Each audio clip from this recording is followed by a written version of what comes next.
2009 సంవత్సరంలో కేంద్ర కాలుష్య నియంత్రణ మండలి సిపిసిబి విశాఖ నగరానికి సంబంధించి సమగ్ర పర్యావరణ కాలుష్య సూచిక సెపి స్కోరును 70.82గా లెక్కించి ఉండవలసిన ప్రమాణం 60 కంటే ఎక్కువగా ఉండడం వలన విశాఖపట్నంను తీవ్ర కాలుష్యం ఉన్న ప్రాంతంగా గుర్తించింది. కేంద్ర పర్యావరణ మరియు అటవీ మంత్రిత్వ శాఖ 13/1/2010న విశాఖపట్నం బౌల్ ఏరియాలో పరిశ్రమల స్థాపనకు మరియు విస్తరణకు మారిటోరియం విధించింది.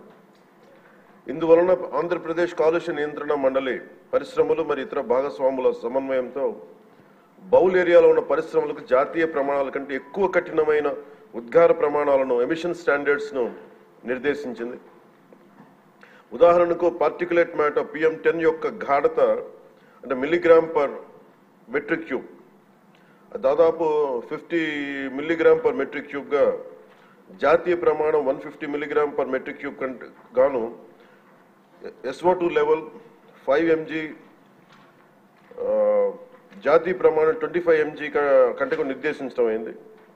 ఈ కఠినమైన నిబంధనల కారణంగా పరిశ్రమలు కాలుష్య నియంత్రణ వ్యవస్థను అప్గ్రేడ్ చేశాయి మరియు గ్రీన్ విశాఖ కార్యక్రమం కింద విస్తారమైన గ్రీన్ బెల్ట్ని అభివృద్ధి చేశాయి.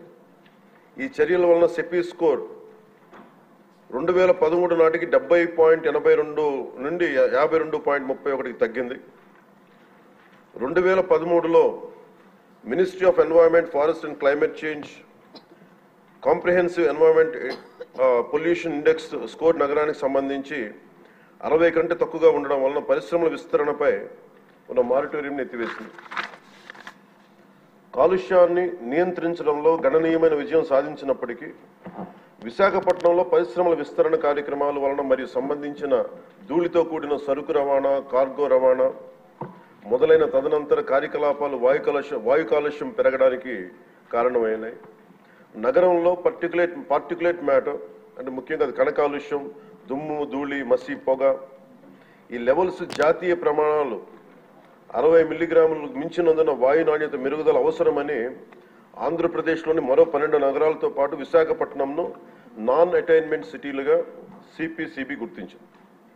సిపిసిబి GVMC, జిల్లా పరిపాలన, రవాణా శాఖ, పరిశ్రమలు, పౌర సరఫరాల శాఖ వంటి సంబంధిత భాగస్వామ్య శాఖల సమన్వయంతో APPCB national clean air programme కింద నగరంలో వాయు కాలుష్య స్థాయిలను తగ్గించడానికి కార్యాచరణ ప్రణాళికను రూపొందించింది. ప్రభుత్వం CPCB, APPCB అన్ని భాగస్వామ్య శాఖలచే ఆమోదించిన కార్యాచరణ ప్రణాళిక అమలును నిశ్చితంగా పర్యవేక్షిస్తుంది. పరిశ్రమల నుంచి వెలువడే వాయు కాలుష్య ఉద్గారాలు, పరిశ్రమల కార్యకలాపాలు, పట్టణ అవసరాలకు సంబంధించిన సరుకు రవాణా నుంచి వెలువడే ఉద్గారాలను నియంత్రించేందుకు APPCB పలు చర్యలను చేపట్టింది అధ్యక్ష. అంతేకాకుండా పరిశ్రమలు ఉత్పత్తి చేసి వ్యర్థ జలాలను శుద్ధి చేయడానికి తగిన సామర్థ్యం కలిగిన ఎఫ్లూయెంట్ ట్రీట్మెంట్ ప్లాంట్లను ఏర్పాటు చేయడానికి APPCB పరిశ్రమలను నిశ్చితంగా పర్యవేక్షిస్తున్నది. విశాఖపట్నం నగరంలో ఉత్పత్తి అయ్యే మురుగునీటిని GVMC నిర్మించిన 5 మేజర్ సువేజ్ ట్రీట్మెంట్ ప్లాంట్స్ని 13 మినీ STPలను మళ్లించడంతో పాటు నిర్దేశిత ప్రమాణాలకు అనుగుణంగా STP అవుట్లెట్ వద్ద కాలుష్య స్థాయిని పర్యవేక్షించడం ద్వారా నీటి కాలుష్యానికి అవకాశం లేకుండా వీలు కల్పిస్తూ ఉంది. GVMCలో ఉత్పత్తి అయ్యే మున్సిపల్ ఘన వ్యర్థాలను వేస్ట్ ఎనర్జీ ప్లాంట్ శుద్ధి చేసి 15 మెగావాట్ల విద్యుత్తును ఉత్పత్తి చేస్తున్నారు అధ్యక్ష. దీనిని కాపులుప్పాడలో జిందాల్ అర్బన్ వేస్ట్ మేనేజ్మెంట్ ఏర్పాటు చేసింది. ఇది బహిరంగ ఘన వ్యర్థాల దహనం మరియు మున్సిపల్ సాలిడ్ వేస్ట్ డిస్పోజల్ సమస్యను తొలగించింది. విశాఖపట్నం నగరంలో కాలుష్య స్థాయిలను తగ్గించడానికి మరిన్న నివారణ చర్యలు చేపట్టడానికి కాలుష్య మూలాలు మరియు సంబంధిత కాలుష్య కారకాలను సవివరంగా గుర్తించడానికి ఒక సోర్స్ అపాయింట్మెంట్ స్టడీని విశాఖపట్నంలో ఆంధ్ర విశ్వవిద్యాలయానికి అప్పగించడం అయింది. APPCB ఎప్పటికప్పుడు పరిశ్రమలను పర్యవేక్షిస్తూ వాయు కాలుష్య నియంత్రణ వ్యవస్థలను, వ్యర్థాలను, శుద్ధి వ్యవస్థలను అప్గ్రేడ్ చేసి ఆపరేట్ చేయాలని ఎప్పటికప్పుడు ఆదేశాలను జారీ చేస్తుంది.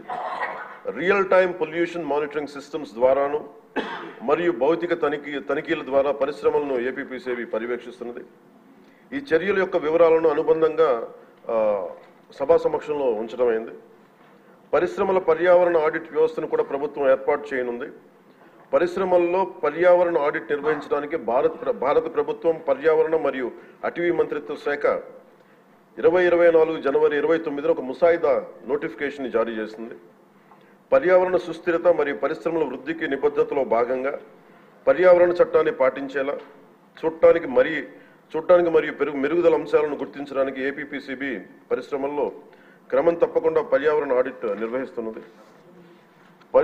పరిశుభ్రమైన పర్యావరణ లక్ష్య సాధన కోసం ప్రజలతో సహా సంబంధిత భాగస్వాములందరినీ చైతన్యవంతం చేయడానికి ఆంధ్రప్రదేశ్ పొల్యూషన్ కంట్రోల్ బోర్డు మరియు ప్రభుత్వం చిత్తశుద్ధితో కృషి చేస్తున్నాయి.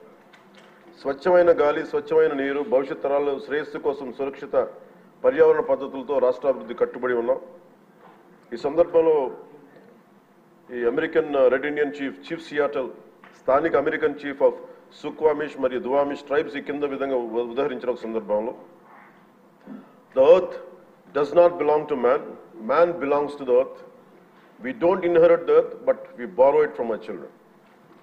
ఆయన మాటలు సమస్త జీవరాశుల పరస్పర అనుసంధానాన్ని, భావితరాల కోసం ప్రకృతి ప్రపంచాన్ని గౌరవించడం, పరిరక్షించడం యొక్క ప్రాముఖ్యత నొక్కి చెప్తున్నాను. Thank you. చాలా ఇంపార్టెంట్ క్వశ్చన్ అండి. మినిస్టర్ గారు కూడా చాలా వివరంగా చెప్పడం జరిగింది.